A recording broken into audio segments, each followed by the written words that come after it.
am an occupational therapist, and an occupational therapist is a regulated healthcare professional who looks at occupations. And I know that that sounds, a bit of an odd word. It's not. Occupations are everything that we do day to day, the things that we need to do, the things that we want to do. And primarily my job here is to look at those occupations that each of the residents do. And it might involve risk assessing, it might involve assessing occupational performance. Effectively, it's occupation centred. We're looking at the things they want to do and how we can get them doing them. So it's about occupational engagement.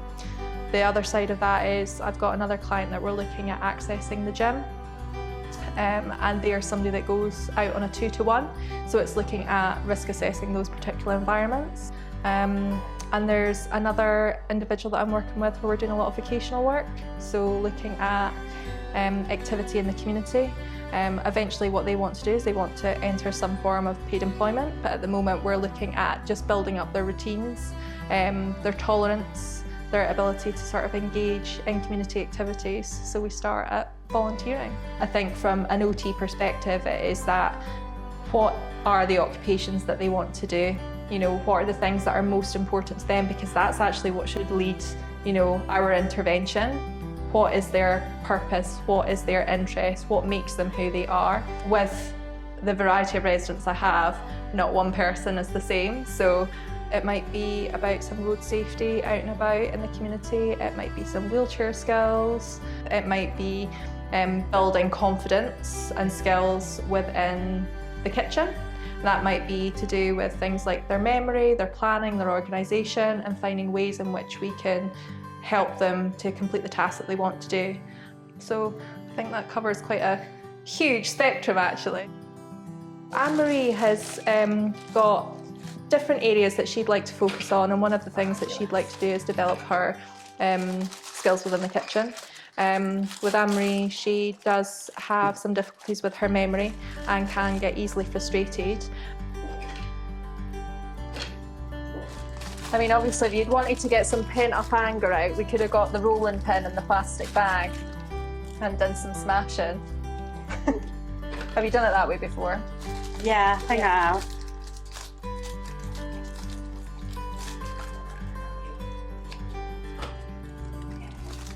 Get the last few in. And what she wants to be able to do is engage within kitchen tasks regularly. And then because it's super fancy, we've got different ones. You can pick low, medium or high, doesn't matter.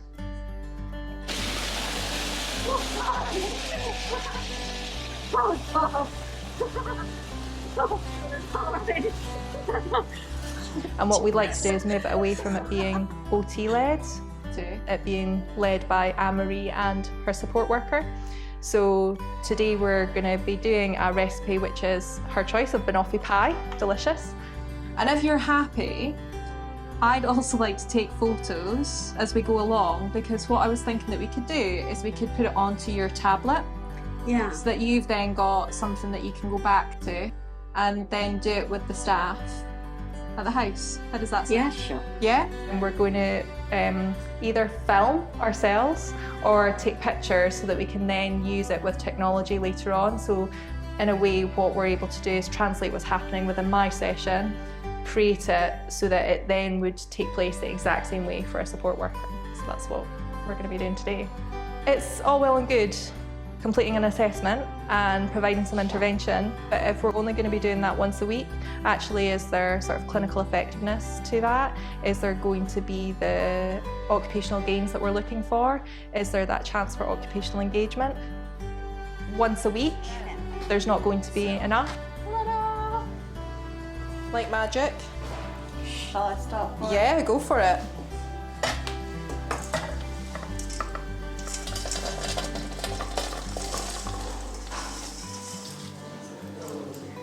Should we do a bit more?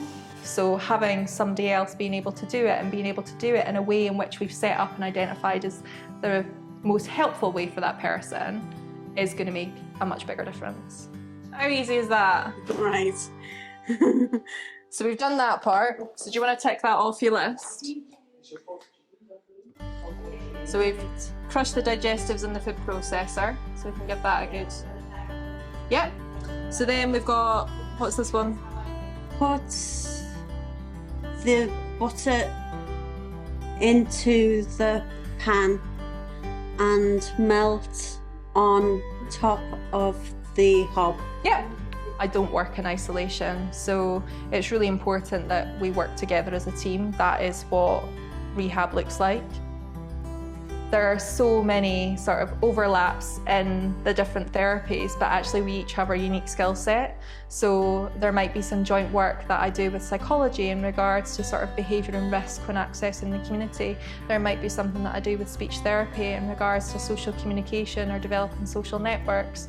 There's a lot of crossover with physio when we look at, posture, pain management and thinking about those things day to day. So together, we're all, working towards that same common goal. And actually, if we can collectively come together and, maybe do our own little pieces, then that's great. But actually, if we can also come together and work on them, as a whole team, then that's even better. You get better outcomes than working in isolation. So, teamwork in there. Right. So, where have we got to? So you've popped the butter into the pan, and now Melt on top of the hob. Yep.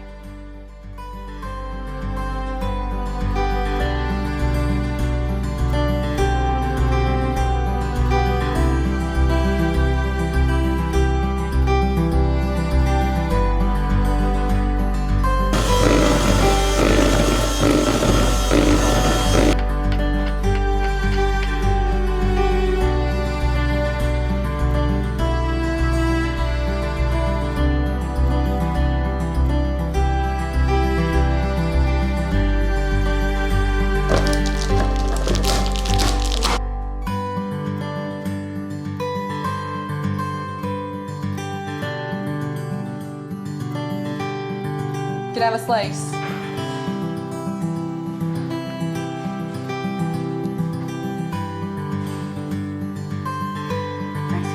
Are we done, or do you want any sprinkles on it?